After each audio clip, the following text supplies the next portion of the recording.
And I don't want, seriously, I do not want to get into the NRC results with the Veterans Administration. I look at the VA from the standpoint of the agency mandated to provide service, healthcare service specifically. And you've thrown me a curveball because the VA says and the Marine Corps says the Marine Corps says they've never given the VA registry, and the VA says they've never gotten the registry. For you to tell me that you've got the registry is something new. Okay. Brad, did you want to answer that? Mr. Mays, would you like to clarify that? Senator, I think I turned it off there. I'm not aware, and I can speak for what we've done in the Benefits Administration, that we specifically have the names to conduct the outreach. We have been made aware of the situation at Lejeune. What we've done on the benefits side of the house is we've gone out and tried to make our field personnel sensitive that you're going to start seeing veterans coming into our regional offices. Let me ask a real specific question. Yes, sir. To whoever would like to take it. Have you taken whatever list you think has been provided for you and compared it to the veterans that are enrolled within the VA system to see who might already be enrolled receiving services from the Veteran Administration, where it would be extremely beneficial to that veteran for their doctor to know that they were potentially exposed to toxic substances at Camp Lejeune in their treatment? Sir, the short answer is I don't think we have the registry with all of the names. So to my knowledge, we've not matched that up.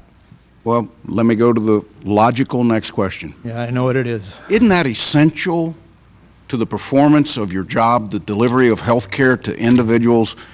Just if we limit it for a second to the ones who qualify for VA benefits. I mean, Dr. Hunt, I know exactly what you were saying earlier. Having this much information about the individual you're treating gives you specific insight as to the treatment therapies that you might pursue, knowing where they were exposed to the same thing. If it's one place versus the other, might give you insight based upon others you've seen. To me, this seems like an issue that the VA would actually be proactively out with the Corps and with the Navy saying, we need this to do our job. The more information we get, the more effective we can be at the treatment of these individuals. Let's forget the ones that don't know whether they qualify today. Am I right there? I take the shaking of the head in affirmative. Okay. Dr. Peterson, in your testimony, you state that the VA does not have special authority to enroll Camp Lejeune veterans and their family members in the VA healthcare system. As you know, I've introduced legislation that would explicitly authorize the VA care for veterans and family members that show illnesses that might be the result of their time at Camp Lejeune. Now, it appears to me that the VA could create a special enrollment category for those affected veterans using the Secretary's general authority to provide needed health care to categories of veterans not specified in law. Does the VA have such legal authority? I can't answer that question without asking General Counsel. I do not know. I don't know. Could I ask you to take that to the General Counsel? I'd be happy to, sir. I think you will find out the answer to that is the affirmative. Okay.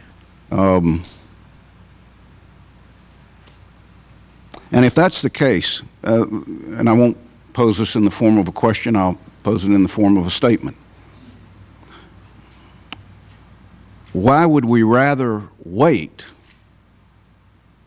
to see if I pass legislation versus initiate the authority of the Secretary to create, through that general authority, the coverage for individuals that we fear might have a condition the result of having served at Camp Lejeune during a period that the groundwater was contaminated to a degree yet to be determined.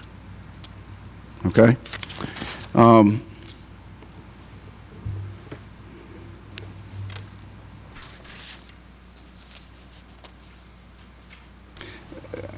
Mr. Mays, I cut you off earlier, and this question might go at the heart of it, and I'll let you answer in a complete statement.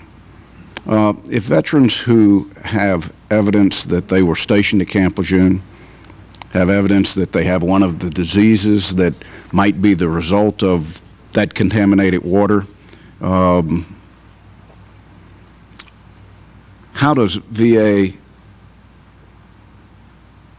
evaluate a disability claim for an individual in that might fall into that matrix? Yes, sir. I think I understand the question.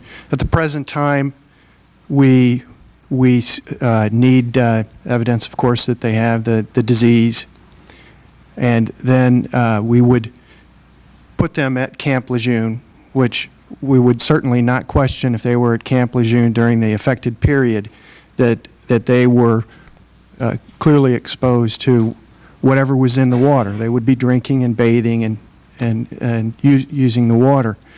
And then we would be looking for a medical nexus opinion between the disease and exposure to some toxic substance that might have been in the water. At the present time, that's what's required for service connection in those particular cases. If I happen to visit any VA facility in the country, how familiar would that person who sees that veteran coming in, that doc in that facility, be about Camp Lejeune, potential contamination, if in fact they found somebody that met that criteria? Would the average person out there even know anything about it? The average adjudicator out there should know about it, Senator. We have a monthly call with all of our field managers that manage those veteran service centers that adjudicate those claims. And it was in June that we made all of those managers aware that that this was an issue.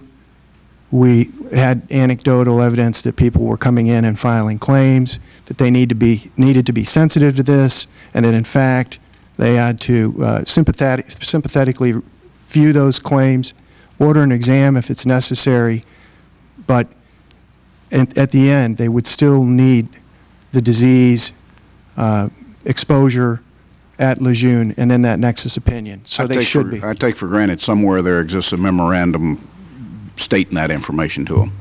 Sir, we have not put it in a formal, what we call a FAST letter, which would be guidance. We do document what we say on those calls. And I feel fairly confident you will after this hearing. Therefore, yes, sir. I'd like you to send me a copy of it when you do. Will do, for the Senator. purposes of the Yes, sir. committee. Senator, on the, Yes, sir. on the clinical side, that information is being disseminated. 2 weeks ago, we had a conference on post-combat care in the VA. There were 3,000 people that attended from around the country. It's the biggest conference the VA has ever had. There were several sessions at the conference that were done by the Office of Public Health and Environmental Hazards, including one talking about Camp Lejeune and these other 4 exposure incidents as well. Also, we have monthly conference calls for this post-deployment integrated care initiative, and the one next month is done by the War-Related Illness and Injury Study Centers to further disseminate information to clinicians in the field about Camp Lejeune and these other exposure incidents. There's also a monthly conference call through the Environmental Hazards Group where they've discussed this too. So clinicians certainly are getting the word about these veterans, and so if they come in, at least clinicians are increasingly aware of. Thank you for that, Dr.